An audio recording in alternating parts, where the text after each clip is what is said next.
Welcome back to Film Tanks. I'm Zosia. Today we are doing a build a snake cage for a soon-to-be snake. I'm so excited. So we're going to get a ball python from a reptile show we're going to go to. It is going to be super cool. We're going to build like a tank. So we got a 10-gallon here, and we're going to show you the supplies and how to build it, from like bedding to hiding and all that fun stuff. So let's get into it. So today we'll be making our starter snake tank. We are making a snake tank. So where are we going tomorrow, Zosia? The Reptile Expo. That's right. We're going to the Maryland Maryland Reptile Expo. Yes. In Havre de Grace, Maryland, and we're trying to pick up what? What's our goal tomorrow? Dart frogs and a corn snake / ball python. Exactly. So we're going to get our dart frogs for our vivarium. You can check out our video on us finishing up the bioactive vivarium for the dart frogs. So we're super excited to hopefully find those. And we're going to pick up a pet snake. Mm-hmm. And we're thinking either corn snake or ball python. And we're going to have to take a look and see what they have. But we know we want a baby that we can raise and socialize to us. And that's going to be super cool, right? Yeah. Okay, so what we've got here is a standard 10-gallon aquarium. This is a good starter tank for a baby snake. Now, they'll quickly outgrow this, but this is what we're going to start with. And I know both of those snakes, it's better not to keep them in an enclosure that's much larger than they are, because they won't feel secure. They'll feel scared if it's a big open space. They actually like tighter spaces. So this is a good starter for at least the first few months, and then we'll move up to bigger and better things, right? So what we have here is a stick-on heat mat. Now, snakes are cold-blooded or warm-blooded? Cold-blooded. They are cold-blooded, that's right, which means their body is the same temperature as outside, right? Mm-hmm. So the way snakes get hotter and colder, the way they need to be, is they move around. They'll move to a hot place or move to a cold place. So when we stick this on, we want to stick this onto one side so it doesn't cover the whole bottom. And then the snake can move to where it's warm or move to where it's cold, wherever they choose they like it best, right? Okay, so let's put this on. Make sure it's not crooked. Yeah. Off to one side. I think that looks pretty good, right? Yeah. Perfect. Okay, let's sandwich. Nope, that's fine. That's fine. It's quite a bit crooked, but that's okay. That's okay. I don't think the snake's going to care. All right, so take a look on the bottom here. You can see how we have it off to one side. So there's a warm side when they're going to be near the heat pad, and then they can move to the cool side if they don't want to be in the heat, right? Push that down. Perfect. So that's stuck. And then we flip it over to the open side of the tank, and then we can continue to build, right? It will be kind of crooked with this. So what we're doing on this one, because this is not a bioactive vivarium, this is just a place to house the snake as it grows and starts to eat and gets comfortable with our family, right? We're going to make a easily cleanable terrarium or habitat for the snake. And we are going to use aspen snake bedding. Yes. Okay? Now this is something that is good for a lot of snakes. Now, we need scissors. If we just use my thumb.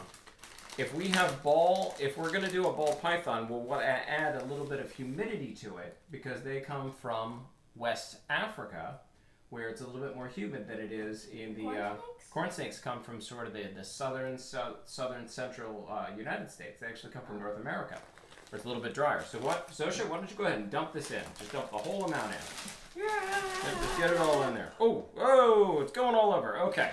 Well, that's fine. That's a lot. Nope, that's beautiful. Now spread that out.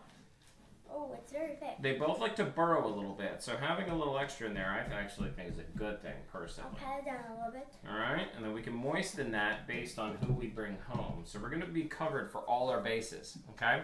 Mm-hmm. Now, one important thing about the heat mat is to always use a thermostat, because snakes, well, let's face it, they're not the brightest creatures in the world, and they can actually get burnt on the heat pads if you don't put in a thermostat. So what this is a special thermostat that you can put in there, and let me unwrap this so you can see it. Okay, so it's got a power cord, and it's got a thermal probe that we're going to actually set down. Inside it? Yeah, we're going to get a little hole here. Can I do it? Yeah. Does it touch the side of it? You want it to be right where the heat pad is, which is going to be like right there, okay? And then you suction it on. Yep, perfect. And then you go ahead and bury that up again. And that way, that section, when it hits the temperature that we want to set it to. Where would we move the wire, Daddy? Oh, we'll just run it under the cord. we'll just run it under the cap like that, okay? And that way it turns on and off when you hit the temperature one, and it doesn't get too hot, which is very important because these snakes will actually lay on there until they get burnt. And we don't want burnt snake, do we? That's not smart for the snake. No, it's probably not the smartest thing they could do, but nevertheless, it's something that they can do, right? Now, you also need a water bowl. Now, this is a small, shallow water bowl that's built for reptiles. It looks kind of like a rock. This is a good starter water bowl. Now, before too long, we're definitely going to want something a little bigger because you want something big enough that the snake can actually soak in. But this is not bad to start with. Why don't you place this where you want? I like it. Yep, definitely on the cool side. Right there. All right, perfect. And then snakes always need a place where they can feel secure. Okay? So they need a place where they can curl up and hide. Now, we have this nice piece of cork bark. Cork bark is super cool because it's safe for most animals. It is resistant to rot and things like that. It doesn't get moldy and rotty like some pieces of wood would.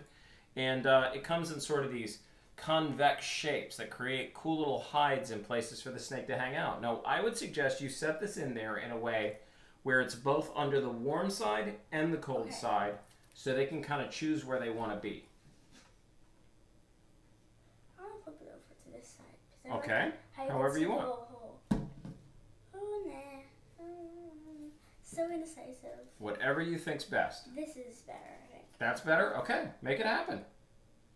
Beautiful, beautiful. All right, so you've got the nice cork bark here, and there's a warm side here they can curl up on as well as a cool side. Now, when we build the permanent home for our snake, because again, this is just a starter house, okay?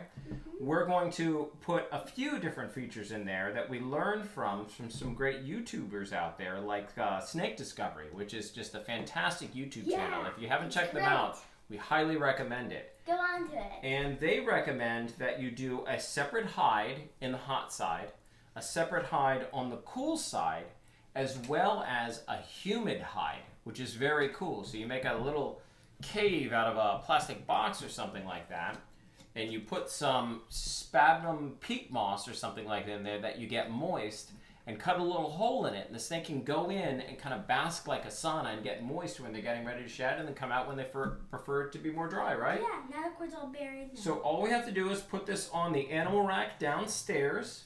We have a screen top for it that we're going to put on top that makes sure you keep secure because snakes are escape artists. They're escape artists. Yes, absolutely. And then, of course, our thermostat that we're going to set probably to right around 90 degrees.